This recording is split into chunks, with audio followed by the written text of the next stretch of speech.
sisterhood that really cared about each other and then could care about the world.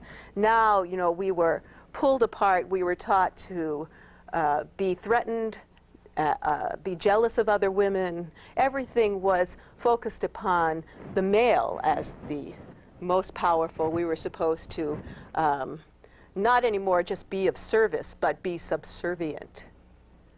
Very good. So the Gloria Steinem brand of feminism, which is the women should pick the guns up and stand in the trenches with the men, is not exactly feminism. No. No, that's a masculine overlay. Okay. Women throughout history have been really the loving, caring, nurturers, more than that. You know, they have woven the fabric of life itself. You know, the child comes out of the woman's body. She is the first teacher. She holds the spiritual truths and the moral values and transmits that. If the mother is out fighting, shooting guns, you know, what kind of moral value is that? You know, it was in her hands to hold and cherish that life and the life of everyone around her.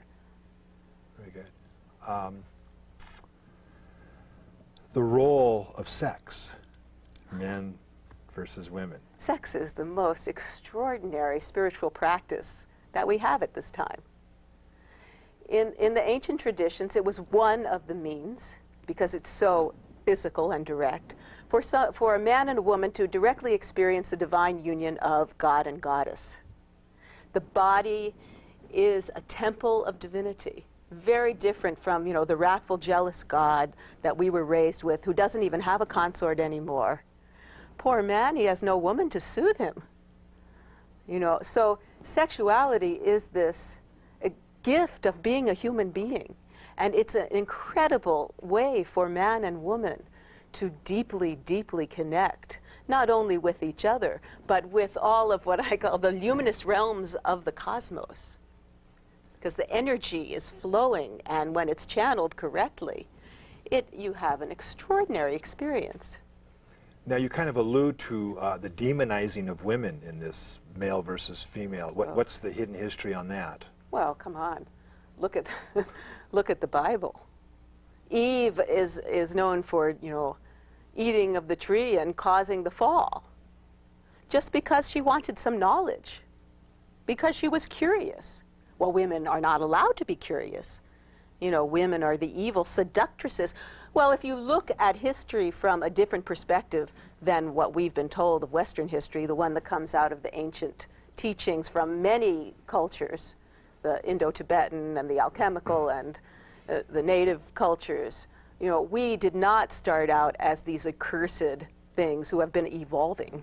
We have been actually going the opposite way in a certain sense, where we started as freshly born out of the light of divinity. We were all with truth and integrity and full of light and love and harmony. And as time goes on, this process of entropy ensues, and we go from these great spiritual truths to a time right now that the beginning is called the Golden Age, and now we go to what's called the Age of Iron, and we fall.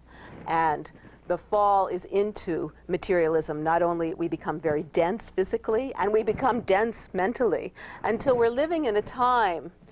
So the time that we live in is foretold in so many texts. We're living in a time now where the lie is the norm. You know, the world is turned upside down. Values are turned upside down.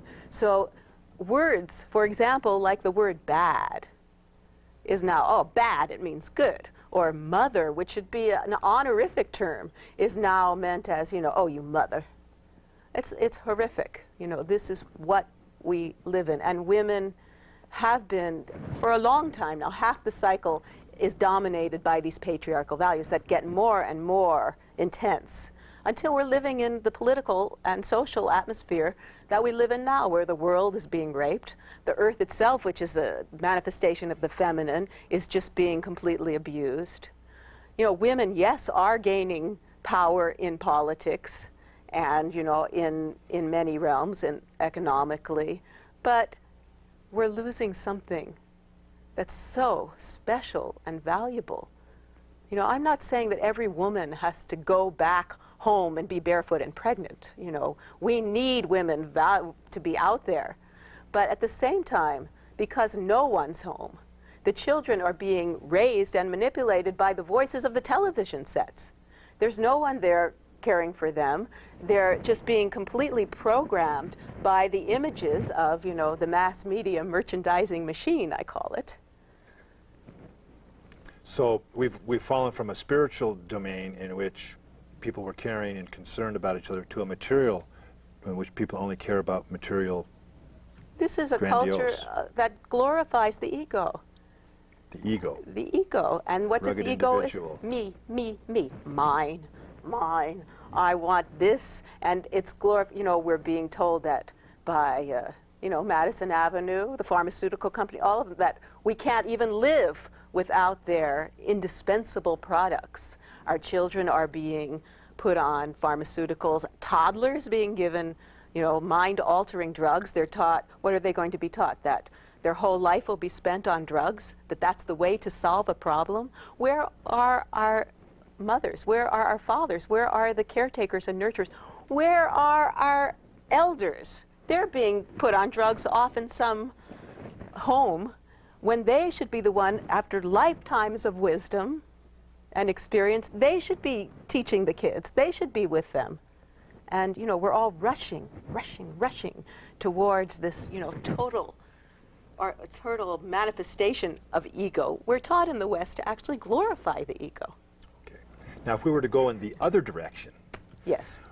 You know, could you briefly explain, you know, where that is, or what we'd have to get back to, or move forward to, or cyclically reconnect with? You know, the end of the dark age that we're in, the Kali Yuga, out of that darkness, out of that learning experience, because it all is a learning experience from the beginning to the end.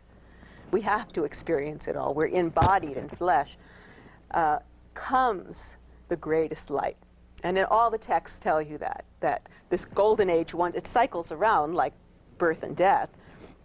And what happens is that there are many of, I'll use an analogy of what's going on today.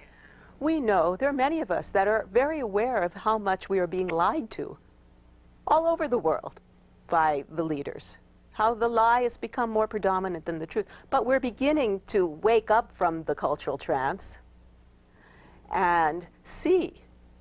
Now, the only way to really solve the problem is within oneself, and is to come back to truth and integrity and virtue in oneself, to look at these demons that are in our minds, or the ones that are surrounding us and being put on us by these forces, and to dispel them. How? Through love.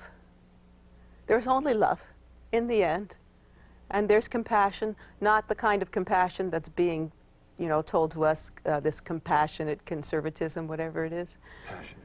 Yeah, compassion. It is pure. Compassion springs out of a selflessness, out of a, you look at someone else and you see that each one of us is a manifestation of the divine, and that deep in there, even George Bush has a spark of the divine in him that has not been nurtured. We have lost that. And so what we have to do is to begin with looking into ourselves first and purifying. All the spiritual teachers will tell you this. And really, it's like looking in the mirror. And instead of seeing through the eyes of your parents who have told you you're an ugly kid so you feel ugly the rest of your life, or a teacher who told you that, you know, you couldn't speak well so you feel that, let all that go. Let all that arise and really go deep and find some good friends and open yourself up and really talk about what's in your heart and free the darkness. And once you can do that in yourself, and it's not an easy task.